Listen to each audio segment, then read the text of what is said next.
Hello students, आज की class का टॉपिक है कंसेप्ट ऑफ गवर्नमेंट, सरकार। आपने अब तक भारत में प्रशासनिक संस्थाओं के पेपर में पढ़ा, प्रशासनिक संस्थाएं क्या होती है, लोकतांत्रिक समाजवादी समाज क्या होता है। ये समझने के बाद हमने विभिन्न प्रकार के राज्य पढ़े, जैसे अहस्तक्षेपवादी राज्य पढ़ा, कल्याणकारी राज्य पढ़ा, एडमिनिस्ट्रेटिव स्टेट पढ़ा। तो ये जो विभिन्न प्रकार के राज्य पढ़े, तो इन जो प्रशासकीय राज्य, कल्याणकारी राज्य पढ़ा, इनको पढ़ने के बाद हमारे एक कंसेप्ट है सरकार, कि सरकार जो है वो राज्य की इच्छा को मूर्त रूप देती है। तो पहले जब हमने राज्य पढ़ लिया, तो राज्य पढ़ लेने के बाद अब हमें यह जानना है कि सरकार, जिसे आम लोग सभी यूज में लेते हैं वर्ड सरकार, इंग्लिश वर्ड इसका गवर्नमेंट है। सभी, मुझे लगता है कि सभी लोग सरकार वर्ड यूज में लिया होगा, तो सुना होगा या इसके बारे में जानते हैं। तो जब हम सरकार का वर्ड सुनते हैं, सरकार नामक संस्था के बारे में जानने की कोशिश करते हैं, तो अब हमें ये जानना जरूर होगा कि सरकार एक्चुअल में ये जो कंसेप्ट है सरकार का, ये होता क्या है, सरकार किसे कहते हैं, सरकार के क्या कार्य होते हैं, सरकार के क्या अंग होते हैं। ये विभिन्न कंसेप्ट है, विभिन्न बातें हैं, ये हम इस चैप्टर में पढ़ेंगे। तो आपने जब राज्य पढ़ा मैं आपको ये बताना चाह रहा हूं, जब आपने राज्य पढ़ा तो राज्य किसे कहते हैं, सबसे पहले हमें जानना है कि राज्य किसे कहते हैं। जब हम राज्य के बारे में जान लेंगे तो सरकार के बारे में एक ऑटोमेटिक जान लेंगे, क्योंकि राज्य जो है उसका एक आवश्यक अंग है सरकार। राज्य के 4 अंग होते हैं। देखो, आपने अच्छी तरह पढ़े हैं, आप अच्छी तरह जानते हो कि सरकार के जो है वो राज्य का एक अंग है सरकार। राज्य के अनिवार्य तत्व या अंग कह सकते हैं 4 होते हैं, जिसमें 4 तत्व होंगे या 4 अंग होंगे, वही राज्य कहलाएगा। स्टेट, राज्य, वो स्टेट नहीं जो हम भारत में कहते हैं, राजस्थान एक राज्य, उत्तर प्रदेश एक राज्य, ये तो है प्रांत। भारतवर्ष एक राज्य है, तो जिसमें निम्नलिखित 4 तत्व होते हैं, 4 अनिवार्य अंग होते हैं राज्य के, ये जिसमें पाए जाते हैं वो, उसे हम राज्य कहते हैं। भूभाग, राज्य का एक निश्चित भूभाग होता है। जैसे भारतवर्ष एक राज्य है, भारत का एक निश्चित भूभाग है, मैप बना हुआ है, पाकिस्तान का एक अलग मैप बना हुआ है, चाइना का अलग बना हुआ है, अमेरिका का अलग बना हुआ है, ब्रिटेन का अलग, किसी भी कंट्री को देख लो, एक उसका निश्चित भूभाग होता है। तो राज्य का एक अनिवार्य अंग है उसका भूभाग होना। अगला है जनसंख्या। उस भूभाग में निवास करने वाले व्यक्ति जरूर होने चाहिए। अगर व्यक्ति नहीं होंगे, केवल भूभाग होगा, तो वो राज्य नहीं हो सकता। अर्थात जनसंख्या भी राज्य का एक अनिवार्य तत्व है, उसमें निवास करने वाले व्यक्ति होना जरूरी है। अगला तत्व है संप्रभुता, सॉवरेंटी, SOEREINGNTY, सॉवरेंटी, संप्रभुता। संप्रभुता का मतलब है कि राज्य सभी मामलों में, आंतरिक मामलों में और बाहरी मामलों में, सभी मामलों में स्वतंत्र हो, संप्रभु हो, उसके ऊपर किसी की सत्ता नहीं होनी चाहिए, किसी का अंकुश नहीं होना चाहिए। जैसे 15 अगस्त 1947 से पहले भारत एक राज्य, जब हम भारत को राज्य के संदर्भ में देखते हैं, तो भारत एक राज्य इसलिए नहीं था क्योंकि भारत में एक भूभाग तो था, एक नक्शा तो था, भारत का भौगोलिक क्षेत्र तो था, भारत में जनसंख्या तो निवास कर रही थी, लेकिन भारत को संप्रभुता प्राप्त नहीं थी, भारत स्वतंत्र नहीं था, भारत पर ब्रिटिश सत्ता का अंकुश था, वह निर्णय ले रही थी। इस संदर्भ में हम कह सकते हैं कि 15 अगस्त 1947 से पहले भारत राज्य नहीं था। अंग्रेजों ने जब हमें स्वतंत्र किया, हम आंतरिक और बाहरी सभी मामलों में स्वतंत्र हो गए अपने निर्णय लेने के लिए, तब भारतवर्ष एक राज्य बना। और अगला पार्ट जो राज्य का होता है वो होता है गवर्नमेंट, सरकार। जिस किसी निश्चित भूभाग में या निश्चित जनसंख्या के साथ ये चारों तत्व एक साथ नहीं होंगे, तब तक वह राज्य नामक संस्था नहीं होगी। राज्य नामक संस्था बनने के लिए 4 चीजें होना जरूरी है।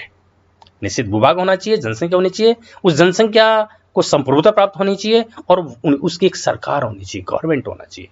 तो हम ये कह सकते हैं कि राज्य या सरकार जो है वो, उसके संदर्भ में अगर हम बात करें तो सरकार राज्य का एक अंग है, राज्य का अंग है सरकार, उसका पार्ट है, उसका ऑर्गन है। अर्थात राज्य नामक संस्था की इच्छा जो, उसको मूर्त रूप देने का कार्य सरकार करती है। अब आपके थोड़े से समझ में आएगा कि सरकार होती क्या है। सरकार से पहले हमें राज्य समझना है, राज्य का एक अंग है सरकार। तो जब हम ये जान रहे हैं, तो फिर अब हम आते हैं अगले पॉइंट पे कि सरकार किसे कहते हैं। सरकार के भी तो अंग होते हैं, सरकार के भी तो पार्ट होते हैं। ये जानने के लिए हमें सरकार के बारे में विभिन्न बातें जानना है। देखो, डॉक्टर गवर्नर ने क्या कहा? डॉक्टर गवर्नर ने कहा सरकार वह संगठन है, सरकार वह संगठन है जिसके द्वारा राज्य अपनी इच्छाओं को व्यक्त करता है।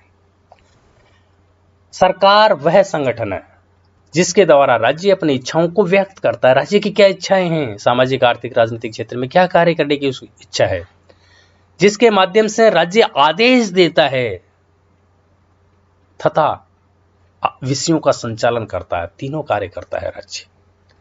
इस प्रकार सरकार वह संगठन है जिसके द्वारा राज्य अपनी इच्छाओं को व्यक्त करता है, आदेश देता है तथा अपने विषयों का संचालन करता है। ये गार्नर ने कहा। तो ये गार्नर ने जो कहा, वो गार्नर ने के इस वक्तव्य के अनुसार सरकार नामक जो संस्था है उसकी मुख्य बातें स्पष्ट होती है, हम जान पाते हैं। तो हम ये कह सकते हैं कि राज्य एक अमूर्त संस्था है। राज्य एक अमूर्त संस्था होती है। अमूर्त संस्था का मतलब है राज्य नामक संस्था में दिखाई नहीं देती। ये चारों तत्व होते हैं राज्य में, कोई पर्टिकुलर चीज नहीं होती, चारों तत्व मिलकर करते हैं और इसके अस्तित्व की केवल हम कल्पना कर सकते हैं राज्य नामक संस्था की। समाज का एक अनिवार्य राजनीतिक संगठन है राज्य, जो अपने क्षेत्र के अन्य सभी संगठनों से सर्वोपरि होता है। सरकार समाज का एक राजनीतिक संगठन है राज्य। राज्य जिन चार तत्वों से मिलकर बनता है उनमें सर्वाधिक महत्वपूर्ण है सरकार। गार्नर ने जो कहा मैंने आपको बता दिया। इस प्रकार सरकार राज्य का एक आवश्यक अंग है, आवश्यक तत्व है, जिसके माध्यम से राज्य अपनी संप्रभु शक्ति का प्रयोग करता है। ये हुआ सरकार की सामान्य उदाहरण। अब हम पढ़ेंगे विभिन्न विद्वानों ने सरकार की परिभाषाएं दी है। देखो, विभिन्न विद्वानों ने सरकार की परिभाषाएं दी है। तो ये परिभाषाएं आपकी बुक में भी मिलेगी। आपको जो दो तीन प्रकार की बुक मैंने बता रखी है, तो आपको इन परिभाषाओं को समझना है। इन परिभाषाओं को जब आप समझेंगे तो आपके मन में स्पष्ट हो जाएगा कि सरकार एक्चुअल में होती क्या है। सोल्टाउ जो विद्वान है, सोल्टाउ, उन्होंने क्या कहा? सरकार से हमारा तात्पर्य उन सब व्यक्तियों और संस्थाओं तथा साधनों से होता है। सोल्टाउ ने कहा सरकार से हमारा तात्पर्य उन सभी व्यक्तियों, संस्थाओं तथा साधनों से होता है जिसके द्वारा राज्य की इच्छा की अभिव्यक्ति होती है तथा उसे क्रियान्वित किया जा सकता है। ये सोल्टाउ ने राज्य की परिभाषा दी। ठीक है, दोबारा बोलूंगा मैं। सोल्टाउ के अनुसार सरकार से हमारा तात्पर्य उन सब व्यक्तियों और संस्थाओं तथा साधनों से होता है जिसके द्वारा राज्य की इच्छा की अभिव्यक्ति होती है तथा उसे क्रियान्वित किया जा सकता है। इसी प्रकार एक अन्य विद्वान बर्क, सरकार की परिभाषा विद्वानों का नाम लिख रखा है मैंने, आपको बुक में से परिभाषाएं ढंग से एक दो लर्न करनी है, समझनी है। बर्क ने क्या कहा? सरकार मानव बुद्धि का आविष्कार है जिसके द्वारा मनुष्य की इच्छाएं पूर्ण की जाती है। मानव बुद्धि का वो आविष्कार है सरकार जिसके द्वारा मनुष्य की इच्छाएं पूर्ण की जाती है। बर्क ने सरकार को परिभाषित करते हुए लिखा है सरकार एक ऐसा अभिकरणीय तंत्र है जिसके माध्यम से राज्य की इच्छा निर्मित, अभिव्यक्त और लागू की जाती है। प्रोफेसर अशोक शर्मा ने विद्वानों की परिभाषाओं को अपनी बुक में लिखा है। बर्क ने क्या लिखा है? सरकार एक ऐसा अभिकरणीय तंत्र है जिसके माध्यम से राज्य की इच्छा निर्मित, अभिव्यक्त और लागू की जाती है। अतः ये कहा जा सकता है कि जिस उद्देश्य की पूर्ति के लिए राज्य नामक राजनीतिक संगठन निर्मित हुआ, राज्य नामक जो राजनीतिक संगठन बना, समाज का एक संगठन है राज्य, तो राज्य नामक जो राजनीतिक संगठन निर्मित हुआ जिस उद्देश्य की पूर्ति के लिए, उस उद्देश्य की व्याख्या करने और उसे कार्यान्वित करने का कार्य सरकार करती है, ये हम कह सकते हैं। ऐसे इसी प्रकार एक परिभाषा एनसाइक्लोपीडिया ऑफ ब्रिटेनिका में कहा गया है। एनसाइक्लोपीडिया ब्रिटेनिका सरकार को कैसे परिभाषित कर रहे हैं? सरकार सामाजिक जीवन के उस पहलू से संबंधित है जो सहमति, नियंत्रण शक्ति एवं प्राधिकार पर केंद्रित है। ये परिभाषा आपको प्रोफेसर अशोक शर्मा जी की बुक में या BL पटेल जी के में या डॉक्टर जोरावर सिंह राणावत की बुक में मिल जाएगी। इसी प्रकार international encyclopedia of the social sciences में क्या कहा गया है सरकार के लिए? देखो, उसमें कहा गया है कि सरकार व्यक्तियों के एक समूह से बनी होती है जो शक्ति के प्रयोग में एक निश्चित नेतृत्व के माध्यम से हिस्सा लेती है। सरकार व्यक्तियों के एक समूह से बनी होती है जो शक्ति के प्रयोग में निश्चित नेतृत्व के माध्यम से हिस्सा लेती है। ये विभिन्न परिभाषाएं जो है आपको बुक्स में मिल जाएगी, मेरा यहाँ पर केवल उल्लेख करना है आपके लिए। तो आप जब ये परिभाषाएं जानेंगे, इसी प्रकार ऑक्सफोर्ड डिक्शनरी में भी इसकी परिभाषा दी गई अलग से। ऑक्सफोर्ड डिक्शनरी में क्या कहा गया है, देखो ऑक्सफोर्ड डिक्शनरी में सरकार को इस प्रकार परिभाषित किया गया है, सरकार किसी राज्य या समुदाय के संचालन या शासन की प्रक्रिया या तंत्र है। देखो, सरकार किसी राज्य या समुदाय के संचालन या शासन की प्रक्रिया या तंत्र है। ऑक्सफोर्ड डिक्शनरी में साफ परिभाषित किया गया है सरकार को। भारतीय विद्वानों में पुखराज जैन जो है, प्रोफेसर पुखराज जैन ने सरकार को परिभाषित किया है ढंग से। पुखराज जैन ने लिखा है, सरकार से हमारा तात्पर्य उन सब व्यक्तियों, संस्थाओं और साधनों से होता है। सरकार से हमारा तात्पर्य उन सब व्यक्तियों, संस्थाओं और साधनों से होता है जिनके द्वारा राज्य की इच्छा की अभिव्यक्ति होती है तथा इसे कार्य रूप प्रदान किया जाता है। ठीक है, ये विभिन्न परिभाषाएं हैं। इन परिभाषाओं के अध्ययन के बाद निष्कर्षतः में कह सकते हैं कि राज्य अपने कार्यों, उद्देश्यों व इच्छाओं को पूर्ण करने व संचालन के लिए सरकार पर निर्भर करता है, व सरकार के बिना राज्य का अस्तित्व संभव नहीं है। इंपॉर्टेंट लाइन ये है कि जो राज्य है वो अपने सभी कार्यों, उद्देश्यों व इच्छाओं को पूर्ण करने व उनके संचालन के लिए किस पर निर्भर होता है, सरकार पर निर्भर करता है, और सरकार के बिना राज्य का जो है अस्तित्व है वो संभव नहीं है। इस प्रकार हम जब ये विभिन्न बातें जानते हैं तो इनको जानने के बाद इस विचार पर आते हैं कि सरकार राज्य का क्या है, एक आवश्यक तत्व है।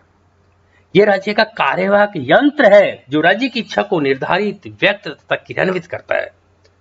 सरकार के बारे में राज्य की कल्पना नहीं की जा सकती, क्योंकि सरकार राज्य का क्या है, मूर्त रूप है।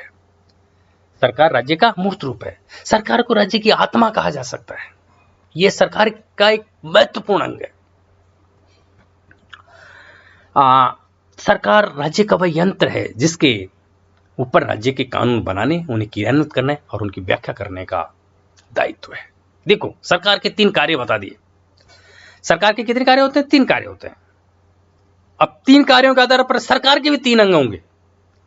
सरकार के 3 कार्य हैं। सरकार के उन 3 कार्यों के आधार पर सरकार के 3 अंग होते हैं, और उन तीनों अंगों का अध्ययन हम इस चैप्टर में, इस बुक में या इस विषय में, इस सब्जेक्ट में करेंगे।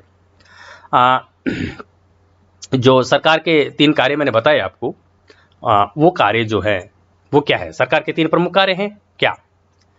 नियम निर्माण, रूल मेकिंग, नियम प्रयुक्ति, रूल एप्लीकेशन, नियम अधिनिर्णयन, रूल एडजुडिकेशन। सरकार के 3 कार्य हैं: कानून बनाना, नियम निर्माण, नियमों का निर्माण करना, नियम प्रयुक्ति, नियमों को लागू करना, रूल एप्लीकेशन, रूल्स को क्रियान्वित करना, यह भी सरकार का कार्य है, और रूल एडजुडिकेशन, निर्णय अधिनियम, निर्णयों की व्याख्या करना, नियमों निर्णयों का उल्लंघन करने वाले को दंड देना, यह भी सरकार का कार्य है। इस प्रकार सरकार के इन 3 कार्यों के आधार पर सरकार के भी 3 अंग होते हैं। आपसे पूछा जा सकता है सरकार के कितने पार्ट होते हैं, कितने अंग होते हैं, तो आपको कहना है सरकार के 3 कार्य होते हैं, और उन 3 कार्यों के आधार पर सरकार के 3 अंग होते हैं। नियम निर्माण, रूल मेकिंग कार्य किसका है? लेजिस्लेचर का, व्यवस्थापिका का, लेजिस्लेचर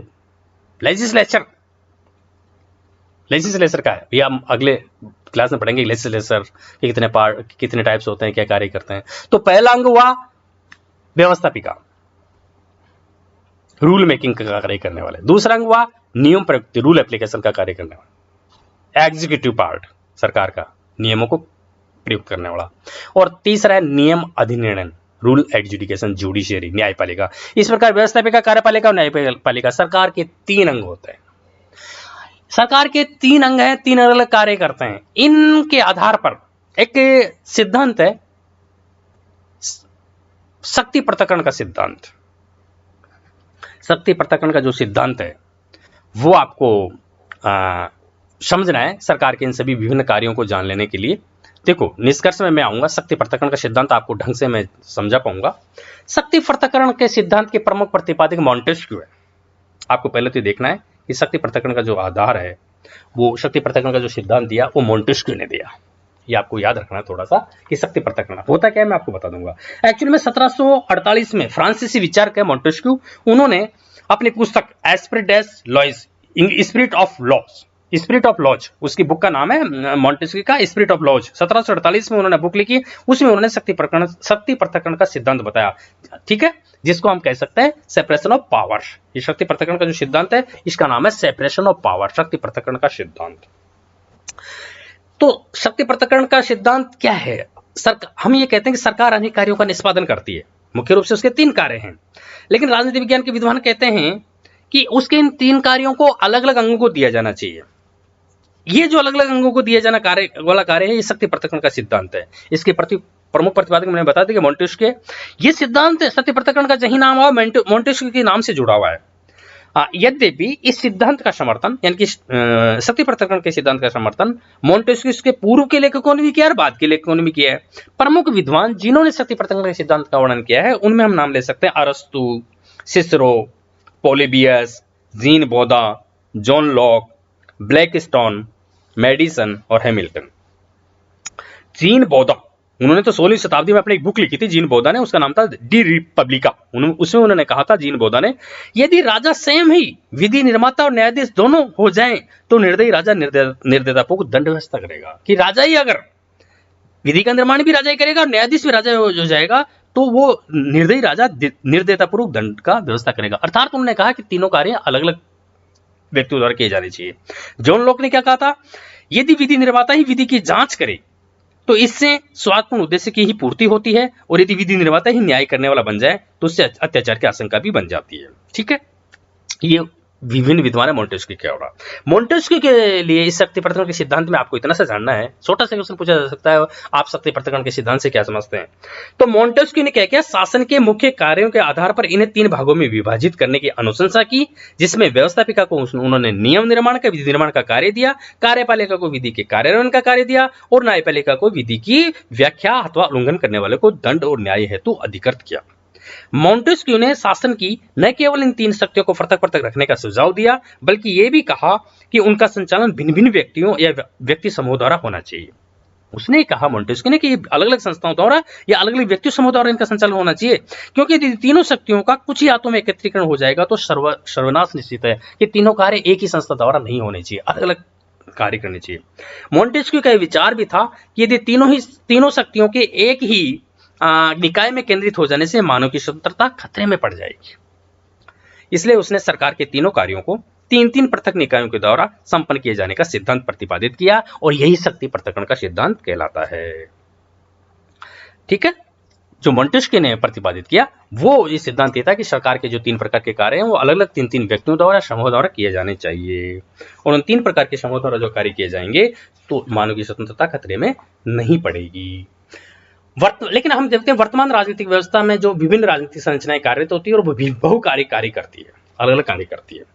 तो अब आप ये समझ गए मोंटेस्क्यू शक्ति पृथक्करण का सिद्धांत क्या है। मतलब उसने ये कहा, दोबारा मैं आपको बोलूं कि व्यवस्थापिका और कार्यपालिका को सकता है एक ही हाथों में केंद्रित हो जाएगी तो कोई स्वतंत्र नहीं रह पाएगा। अर्थात तीनों अलग अलग संस्थाओं को तीनों अलग अलग प्रकार का कार्य करना चाहिए, तो उससे स्वतंत्रता भी बनी रहेगी और सरकार नामक संस्था अच्छी तरह से कार्य करती रहेगी। निष्कर्ष के रूप में कहा जा सकता है कि शक्ति पृथक्करण के सिद्धांत द्वारा सरकार के 3 अंगों में स्पष्ट विभाजन किया गया, जिसमें विधान निर्माण का कार्य व्यवस्थापिका को, विधान कार्यान्वयन का कार्य कार्यपालिका को, न्याय कार्य न्यायपालिका को सौंपे गए। अब यहाँ मैं कहना चाहता हूँ कि यदि इन्हें स्वतंत्र रखने की पैरवी की जाती है, तथापि इन 3 अंगों का एक दूसरे पर तार्किक नियंत्रण स्थापित करना भी आवश्यक है, क्योंकि एक ही सरकार के अंग है और आपस में अंतर संबंधित है।